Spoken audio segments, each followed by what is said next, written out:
Vasily Ivanchuk is on a roll down in Cuba. Hikaru Nakamura wins the Grand Chess Tour Blitz in Rapid. But perhaps the most surprising storyline to come out of Paris was the poor performance of former world champion Vladimir Kramnik. We discuss all this and more. ChessCenter packing a meaner chess punch than Ronda Rousey on a bad hair day. Let's go.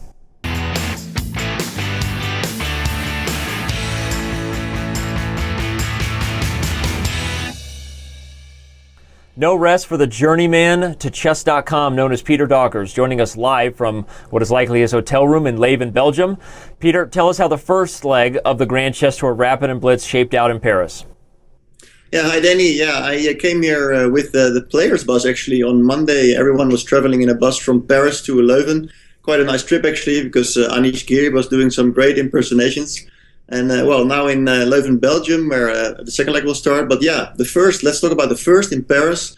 It was won by Hikaru Nakamura, and rather convincingly, I think. He started the Rapid tournament the first 2 days as the only player to remain undefeated.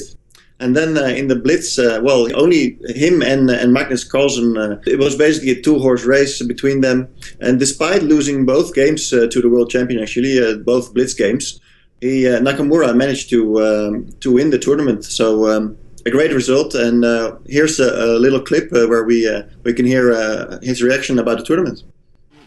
As Magnus said, especially for Blitz, it's in many games all about nerves, not even about chess anymore. How did you manage to keep up your nerves so well in these last couple of days? I think it was more, I got the positions where the moves were easier. So I mean, I don't know how to explain it. I think basically it's a combination of nerves and also just getting positions where you can just make moves. I mean, in Blitz, you just have to have positions where you can make moves. I mean, where moves are natural, you don't have to use a lot of time. And when you end up in situations where that's not the case, it's going to be difficult. And maybe there you could say nerves play a role. But overall, I think more than anything, it's just getting positions where you can move fast. I mean, it's not chess.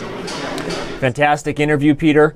Now you're in Leuven, though. Can you tell us what might be a little bit different about the back half of this sort of long Rapid and Blitz event? Yeah, well, it's basically going to be an identical tournament starting on Friday. In fact, the Dutch pronunciation, and we are in Flanders, so they do speak Dutch here, is Leuven, but I won't blame you for that one. And it's going to be identical, so 2 days of Rapid, 2 days of Blitz. The only real difference is that there will be a change of players. Laurent Fressinet is not playing this one. Instead, a real Grand Chess Tour regular, Vishy Anand, will be playing the tournament. The one Anand who is also playing in St. Louis and London. Out steps 12700, in steps a former world champion. I understand that Anand actually just added another tournament title to his pedigree. Yeah, absolutely. It was the 9th time that he won this tournament, actually. That's quite an impressive result. It's a bit like Kramnik in Dortmund. Which tournament are we talking about? Leon, a city in North Spain. And, Anand has played there many, many times. And he stated also afterward this year that he really feels at home there. And, he beat Wei Yi, the Chinese super talent, in the final with 1 win and 3 draws. Wei Yi, who had actually won the last 2 editions. So, there were of course 2 more players, 2 local players. Anand beat David Anton from Spain in the first semi-final on Friday, and Wei Yi he eliminated Jaime Santos.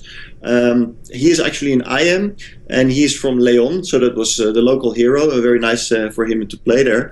And you would maybe imagine Wei Yi to just kill the guy because there's on the paper a real big difference, but Santos managed to draw 3 of the 4 games, so good results for the young Spaniard. Sounds like an exciting tournament. Everyone can check out more about that and all of Peter's coverage at Chess.com News. Bringing us the most timely reports and the most in-depth interviews, Peter Dockers. We're going to let you get back to it in Leuven, Belgium, and very good. We look for more. All right. My Chucky's back and Alma, she's in trouble. Robert, tell everybody what the great Ivanchuk played in this position to launch an attack and provide a lesson for the fans at home. Well, I love the Hess truck jingle there, but here Ivanchuk played the move G4. White has so much extra space, he just has to launch an attack on the king side. After knight takes e5, f e5, the pawn g4 is hanging, but after knight takes g4, queen g3, h5, well, look at the black king side, not protected. Also, rook e2, an important move, swinging the rook into the king side attack. After f5, more or less forced, ef6, knight takes f6, and now the simple doubling on the f-file, and it's very clear that black's king is falling in short order. And after knight g4, rook f7, queen g5 is forced, and after rook takes d7, white is with a brutal attack. Not only is white up a piece already, but you take white anyway. I think one of the most instructional parts of this move, g4, Robert, is that it was a pawn sacrifice because of this forced combination, but it really highlights the power of sort of splitting the board, right? When your opponent's pieces are all trapped on one side of the board, in this case the queen side, you may be down a pawn, but it doesn't really matter because where it's really going to count, you're going to have more firepower. So I really just wanted to highlight that it's that full board awareness, understanding that in a closed structure, you can split the board, create an attack on one side of the board, and even risk opening your own king. Chucky does it in fine fashion, and just to see exactly how it finished off, we left where he won the bishop. We saw some logical and simple moves just to convert this position. Okay, in the final moment now he's down the exchange, but the truth is that was just for show, and this game was over. Chucky's back. We love to see big wins, and he's currently dominating down there in Cuba at the Capablanca Memorial. Well, here's what everyone's talking about this week, Sean, when the Wall Street Journal posted an interesting article talking about Bughouse chess as a crazy addictive chess variant, one that both top elite grandmasters and newbies to the game alike are generally fascinated with. It sort of starts by recounting a story that happened at the after party of the 2014 Sinquefield Cup, and then goes on to talk about just how fun and different the game is. So I'm just going to ask you, Sean, as a chess enthusiast, but not quite at the level as maybe some of the players talked about in the article, how do you feel about Bughouse, and is it an enjoyable side variant for you? Yes, if there is any variant that deserves love, Bughouse is it. It is a social game. You're playing with multiple people. It breaks kind of the stereotype of chess being a lone man thinker's game, and that you've got teammates, that you're making a lot of comments and jokes, that you're passing pieces back and forth. It really is a social experience. And on top of that, I think it's an incredibly good gateway drug to kind of usher people into deeper chess enthusiasm. The fact that you can have multiple people means that a player who's not as good, like myself, could team up with a better player and face off against another powerful team. So I think these are all things that make Bughouse a good thing. You make excellent points. I love your highlighting the fact that chess is often seen as a loner's kind of silent man's game, right? And Bughouse shatters those thoughts. And I'm going to say that I also think the preconceived biases about it not being instructional for your chess are wrong. Is it as useful for young players as studying hours of Botvinnik's endgames? Probably not. But it does have pattern recognition all around it. It increases the imagination and critical thinking about how to destroy somebody's king side and all the visualization skills that come with that. And if motivation counts for anything, obviously people love it, so why not let them play it?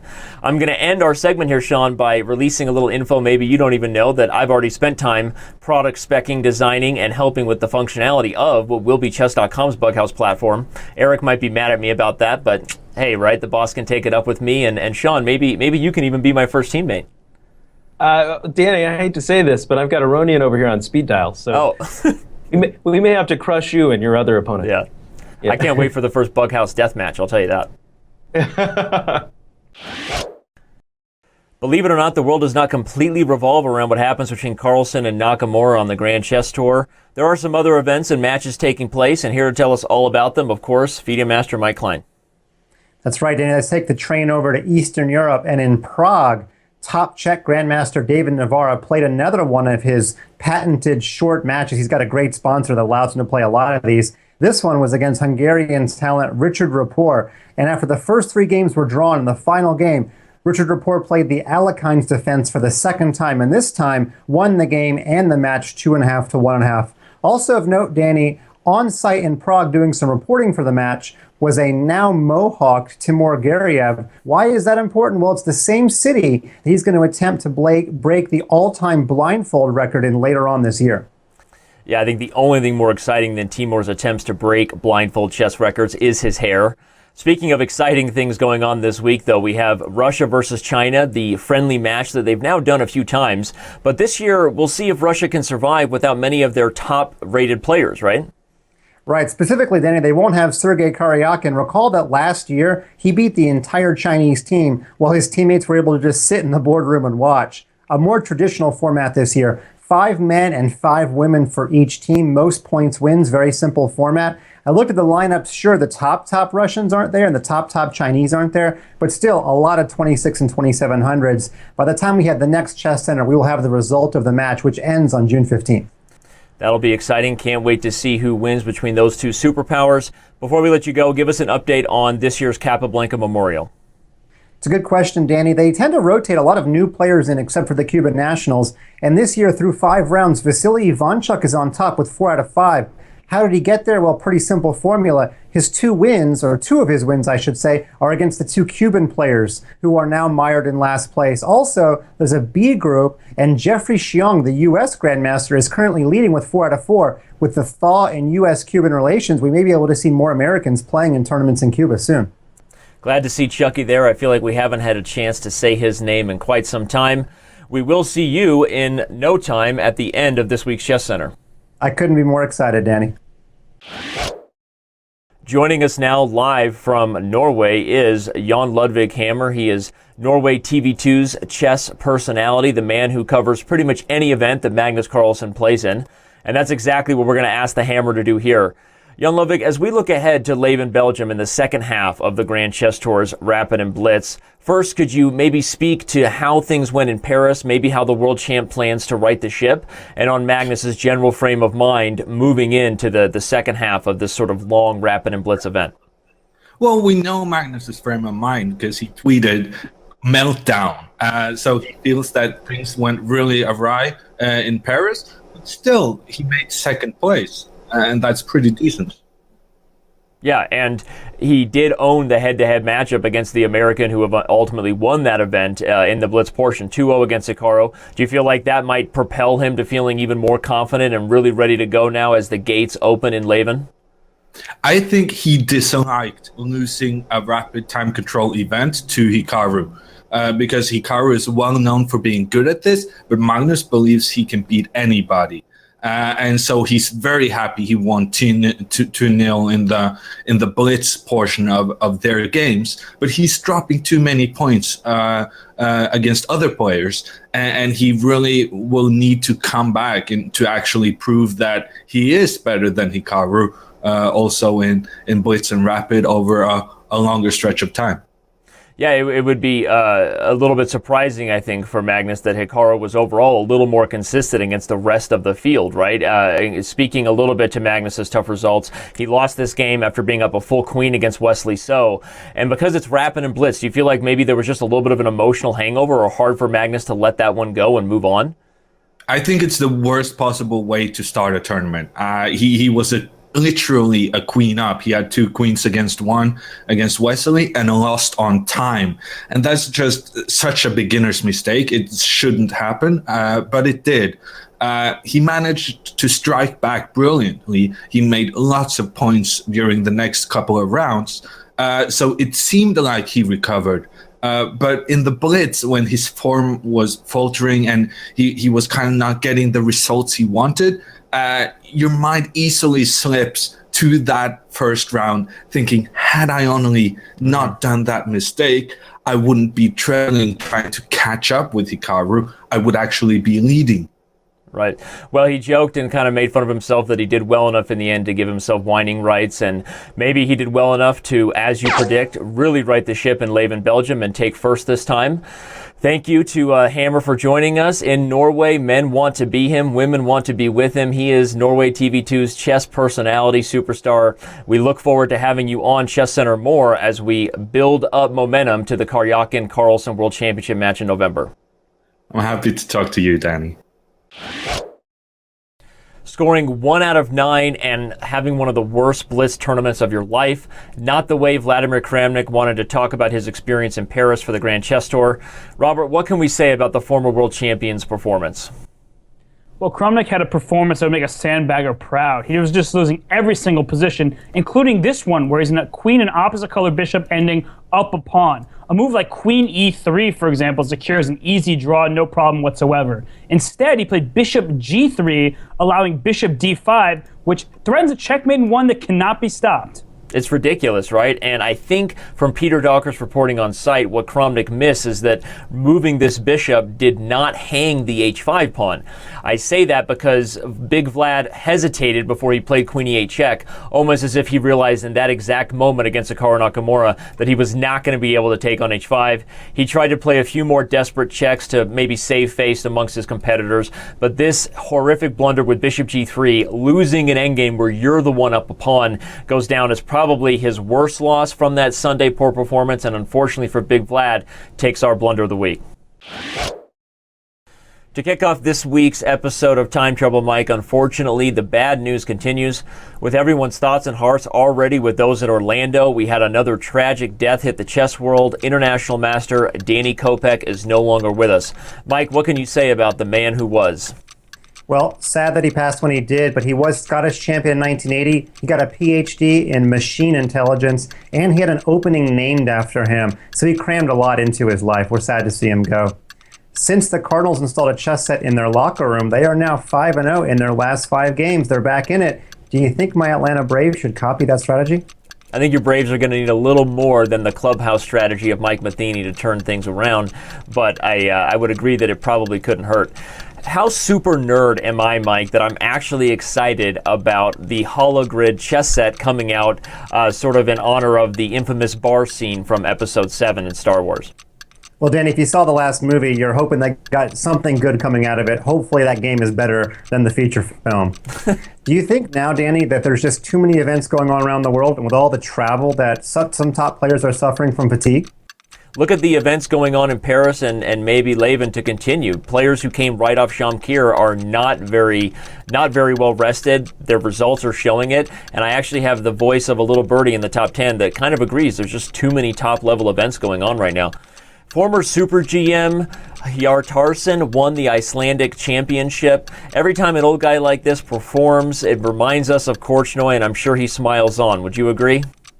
I do. In fact, any truer words never been spoken. About 30 years ago, Hjartarson won an interzonal and went on to beat Korchnoi in a match. So quite literally, the ghost of Korchnoi lives on in that way.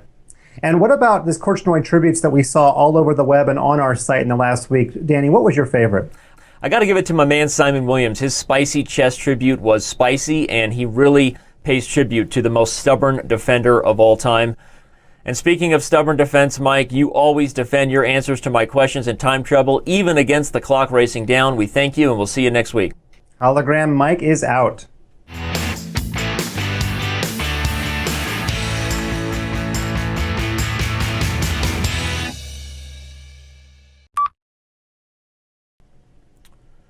Speaking of stubborn defense, Mike, you always defend your questions. Speaking of stubborn defense, Mike, you always defend your answers as the clock races. Okay, I can't do this.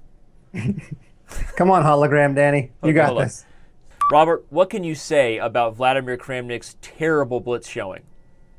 Well, Kramnik had to perform. Are you freaking kidding me? That's someone in the other office. Hold on.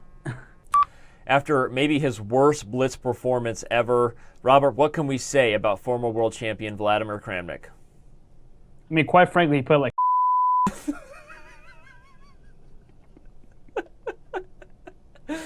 Oh my God.